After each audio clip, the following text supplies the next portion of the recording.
इंद्रियों पर विजय पाने का अर्थ ये है कि विवेक का उपयोग करना चाहिए, ना कि इंद्रियां जो कहे उसका। मान लीजिए आपकी जीभ कहती है खाना बड़ा स्वादिष्ट है, खाते रहो दिन भर।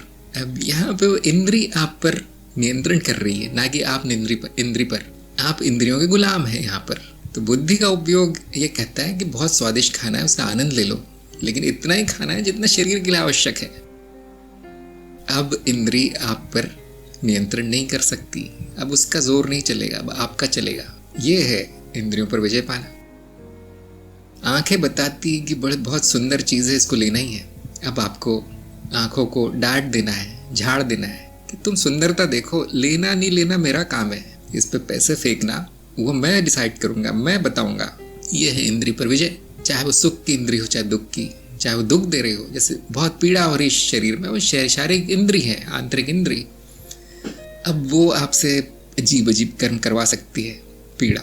तो विवेक का उपयोग करना है कि हाँ ये दर्द होता है, ऐसा कुछ टूट फूट हो जाए शरीर में तो, लेकिन मुझे रोना धोना और नाचना नहीं है दर्द के मारे। ये लोगों को दोष नहीं देना है, बदला नहीं लेना है किसी से। इस तरह के जो इंद्रियां विकार पैदा करती है उनको नियंत्रित कर लेना, इंद्रियों पर विजय पाना है। उनके वश में ना आना, इंद्रियों पर विजय पाना है। तो एक तरह का आत्मनियंत्रण सा है, अपने ऊपर नियंत्रण, जीव का अपने ऊपर नियंत्रण, इंद्रियों पर नियंत्रण। तो इसलिए ये कहा गया कि इंद्रियां विष के समान है, क्योंकि पूरी तरह से आप बेहोश कर देती, पूरी तरह से आपको गुलाम बना देती इंद्रियां। इसलिए उसको विष की तरह त्यागना है।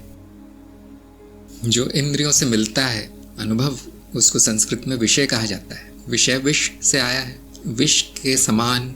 जो इस शब्द को जान गया वो जान जाएगा। जैसे हम कहते हैं ना, विषयों के फेर में पड़ा है। तो इंद्रियों से जो मिलता है विष समझ के त्यागना है, उससे मुक्ति संभव है। अब लोग कहेंगे पूरा ही त्याग देता हूँ, फिर आंखें परेशान कर रही है, जीभ परेशान कर रही है, तो क्यों ना काट के फेंक दी जाए। तो यहाँ पे विवेक भी काम नहीं कर रहा है विवेक भी विष ही पैदा कर रहा है। तो ज्ञान मार्ग के लिए आसान है इंद्रियों पर विजय पाना। ज्ञान मार्ग में सीधे चेतना की परत विकसित कर दी जाती है। साक्षी भाव में आप रहेंगे तो इंद्रियां आपके नौकर की तरह काम करेंगी, कोई भी अवस्था हो फिर।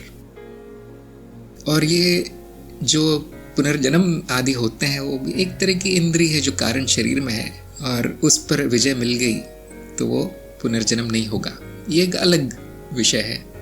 सभी संस्कार इंद्रियों के माध्यम से चित्त पर आते हैं, और यदि इंद्रियां शुद्ध ना हो तो बुरे ही संस्कार आते हैं, इससे जीवन दुखों से भर जाता है। इसलिए भी इंद्रियों पर नियंत्रण का सुझाव दिया जाता है कि देखो वो क्या ले रही हैं, क्या आ रहा है आपके अंदर इंद्रियों से, ये देखना आवश्यक है, इसको नियंत्रित करना आवश्यक है। और यदि ये संभव नहीं है तो फिर बुद्धि आदि ऊपरी परतों को पर विजय पाना आवश्यक है, ताकि जो भी आता रहे इंद्रियों से फर्क ना पड़े।